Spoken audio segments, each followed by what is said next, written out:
I've been thinking about this topic for quite some time now. And I think that you should too. I have this inside joke with one of my friends about changing your opinion on something. The joke basically originated because of how many times I changed my opinion on Playboi Carti's album Whole Lotta Red. I hated it at first, then thought that it was mid, then I thought that it was the best thing since sliced bread, and now I think it's pretty good. With that specific album, it was probably the Whole Lotta Red effect. If you don't know what the Whole Lotta Red effect is, let me explain. According to UrbanDictionary.com, the effect of the majority hating on something then bandwagoning on it later on is what the Whole Lotta Red effect is. In a nutshell, when you first hear it, you maybe don't like it, and you maybe don't like it for a while, but eventually, it maybe clicks for you as you let the music grow on you. Wait a minute! We live in such a fast-paced society that it's sometimes hard to really live with something. Music is so easy to access these days as it's only a few clicks away from us at all times. There's more music genres, albums and artists than ever before. You are bound to find something that you like, but before you get into that one good album, song or artist, you need to go through some trash. Or do you? Maybe those trash artists and albums you go through are the true gems all along.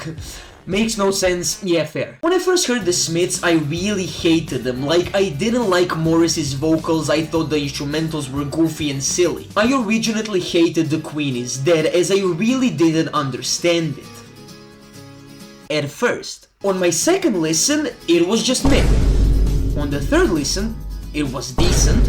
On the fourth listen, it was pretty good, and nowadays, it's one of my favorite albums ever made. Mix self-expression with self-obsession. Brakence is another artist that I just couldn't stand, to be honest. My whole view of him was just so bad. I thought that he was just an ADHD production freak with no real progression and or substance. I also thought that his lyrics were very, 2018 said Bart Simpson coded.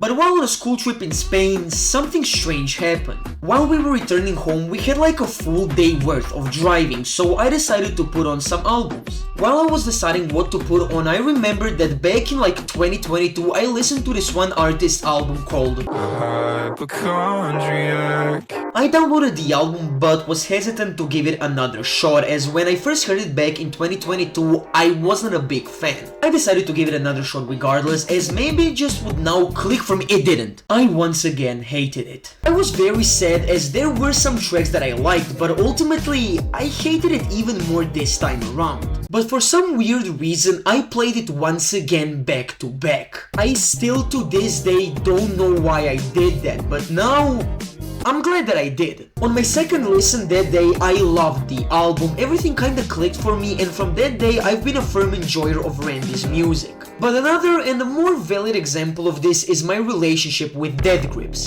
For absolute years I hated them. I literally made fun of my friends for listening to them. I really thought that they were just a funny ass group that consists of the funny screaming man, the retard on the drums, and the funny synth man. Like, I actually just found them as noise music with a random homeless man on the vocals. Like, I hated them and really didn't get their appeal. Like, I was holding on to that opinion for years and years. Like, I had a firm grip on that opinion since like forever.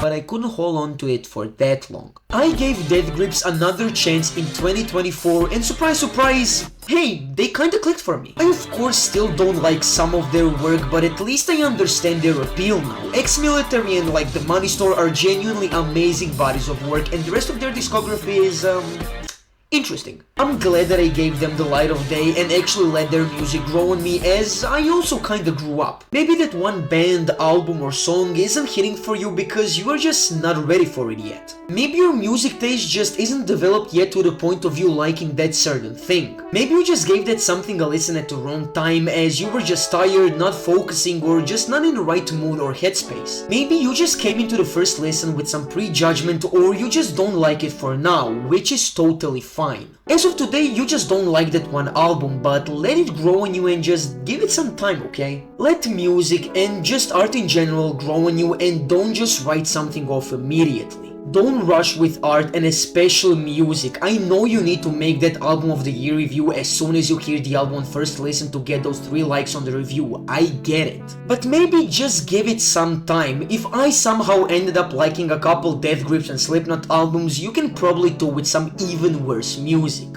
If we're being real.